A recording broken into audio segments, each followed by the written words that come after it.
Shalom et bonjour à tout le monde. Je m'appelle Daniel Bitas et je suis dans la joie de vous parler aujourd'hui. Notre sujet d'aujourd'hui est intitulé « Les questions de la vie ». Les questions de la vie. D'habitude, nous les humains, nous n'aimons pas nous poser des questions. Et nous n'aimons pas que les gens nous posent des questions. C'est la raison pour laquelle, à l'école, au collège, à l'université, beaucoup de monde échoue aux examens, non pas parce qu'ils ne connaissent pas des réponses, mais c'est juste parce qu'ils ont peur qu'on leur pose des questions. Et aujourd'hui, parmi ces beaucoup de questions dont nous nous posons dans la vie, j'ai choisi seulement 4 questions qui sont très importantes à chacun de nous de se poser dans la vie. Et bénie et heureuse, c'est la personne qui est à mesure de répondre à ces 4 questions. La première question à se poser, c'est de vous poser, avant votre naissance sur cette terre, où est-ce que vous étiez? Où étiez-vous avant votre naissance sur la terre? La deuxième question à vous poser, posez-vous, pourquoi Dieu a décidé de vous créer un être humain, non pas un animal, non pas une plante ou une autre chose? Pourquoi Dieu a décidé de vous créer, vous, un être humain, non pas un animal, non pas une plante ou une autre chose? La troisième question à vous poser, posez-vous, quelle est la raison de mon existence? Pourquoi je suis sur la terre? Quelle est la raison de votre existence? Pourquoi vous êtes sur la terre? Et la quatrième question à vous poser, posez-vous, après la vie sur cette terre, où est-ce que j'irai? Où irez-vous après la vie sur cette terre? Alors aujourd'hui, par la grâce de Dieu, à travers le Saint-Esprit, nous allons aborder la première question qui nous parle. Où étiez-nous? Où étiez-vous avant votre naissance? Avant que vous arriviez sur cette terre? Où est-ce que vous étiez? En regardant, beaucoup de gens, beaucoup de monde croient que il y avait ce que nous appelons la réincarnation. Beaucoup de gens croient à la réincarnation. La réincarnation, c'est quoi? Quand vous croyez, pour ceux qui croient à la réincarnation, on dit qu'ici, après la mort biologique, l'âme d'une personne renaît dans un autre corps. Ça peut être un animal, ça peut être une plante, mais on ne sait pas si ça va prendre combien de temps. C'est-à-dire, vous êtes mort biologiquement. Maintenant, dans un autre monde, votre corps là sera transformé. Ça va? Vous aurez peut-être le corps d'un animal, vous serez peut-être un animal, ou bien vous serez peut-être une plante. Ça, c'est la réincarnation. C'est M. Gautama Bouddha qui est venu avec cette idée. Il y a aussi beaucoup d'autres gens qui croient aussi à l'évolution. L'évolution, ici, on dit quelquefois que il y avait l'explosion.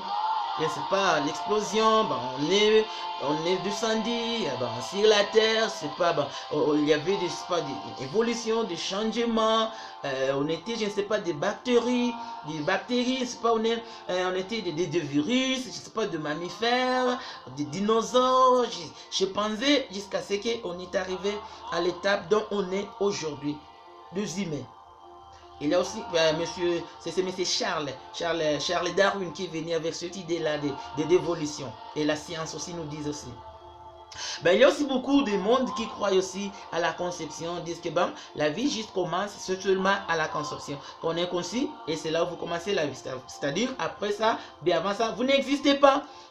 Alors, essayons de regarder aujourd'hui aussi, qu'est-ce que les Écritures saintes nous disent.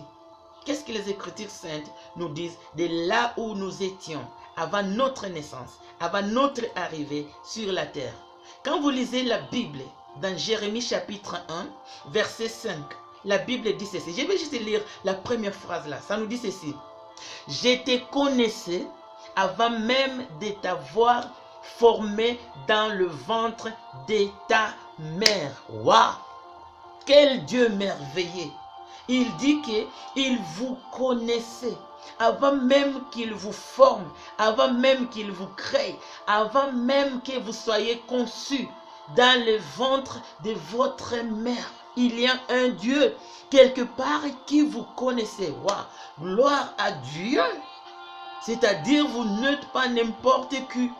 Vous n'êtes pas juste venu, je ne sais pas, d'un insecte.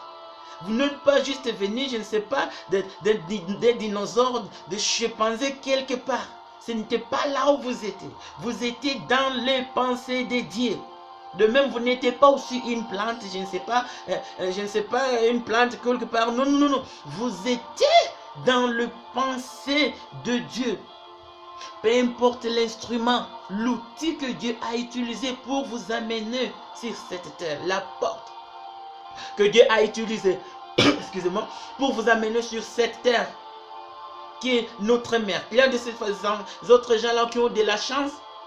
Vous êtes nés de deux parents, une mère et un père. Peut-être vous êtes nés de deux seuls parents, seulement d'une mère peut-être. Ou bien peut-être, bon, votre mère vous a abandonné. Ou bien peut-être, bon, votre mère a été violée. Et vous vous demandez, pourquoi moi j'existe? Et vous posez beaucoup de questions. Mais j'aimerais que vous sachiez que non. Vous étiez dans les pensées de Dieu.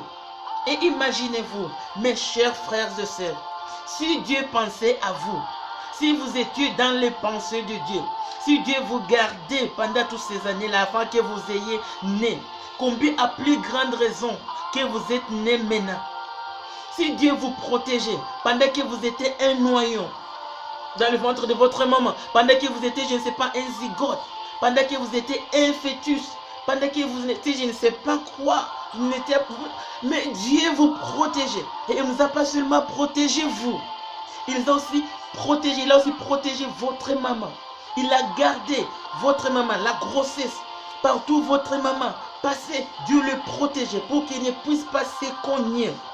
Et il n'a pas seulement protégé votre maman, il a aussi protégé l'environnement. Là où votre mère passait, Dieu protégeait l'environnement juste pour vous garder vous, pour que vous soyez sains et saufs. Wow! Quel Dieu merveilleux! Je vais vous poser cette question. Si Dieu était à mesure de vous garder et de vous protéger pendant toutes ces années-là et pendant toutes ces étapes-là, combien à plus grande raison que vous avez maintenant cette chair, cette corps ici, qui a tant de besoins, cette chair qui veut manger, cette chair qui veut quoi et quoi, combien à plus grand besoin ce Dieu-là qui vous aime tant va vous protéger. Mes chers frères et sœurs, j'aimerais vous dire que Dieu vous aime et que vous n'êtes pas n'importe qui.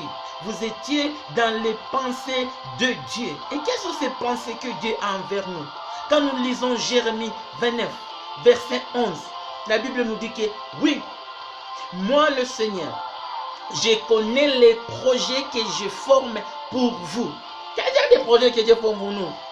Je le déclare, ce ne sont pas des projets de malheur, mais des projets de bonheur. Waouh! Je vais vous donner un avenir plein d'espérance. Ça, c'est votre Dieu. J'aimerais juste vous rappeler, frères, sœurs et sœurs, vous qui me suivez à ce moment-ci, vous n'êtes pas juste venu dire, je ne sais pas, d'un chimpanzé. Vous n'êtes pas les résultats, je ne sais pas, juste d'un insecte quelque part. Mais vous étiez dans les pensées de Dieu.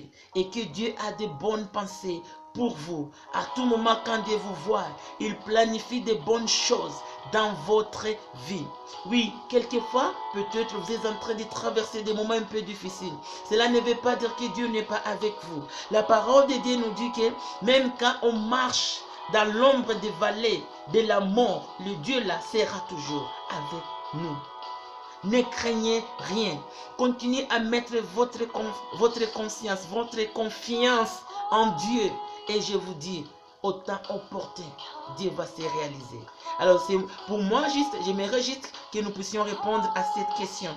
Pour vous dire que, avant que vous soyez conçus, avant que vous veniez sur cette terre, avant votre naissance, vous étiez dans les pensées de Dieu et que c'est Dieu qui vous a transporté tous ces ans-là. Il ne va pas vous abandonner. Il ne va pas vous laisser. Votre mère peut vous abandonner. Le membre de famille peut vous abandonner. Votre mari peut vous abandonner. N'importe qui peut vous abandonner. Mais le Dieu là qui était avec vous ne vous abandonnera jamais. Ne vous laissera jamais. Peu importe ce que vous traversez dans votre vie. Sache que Dieu est avec vous. À tout moment, à chaque pas que vous prenez dans votre vie, sache qu'il est là avec vous. Que Dieu vous bénisse.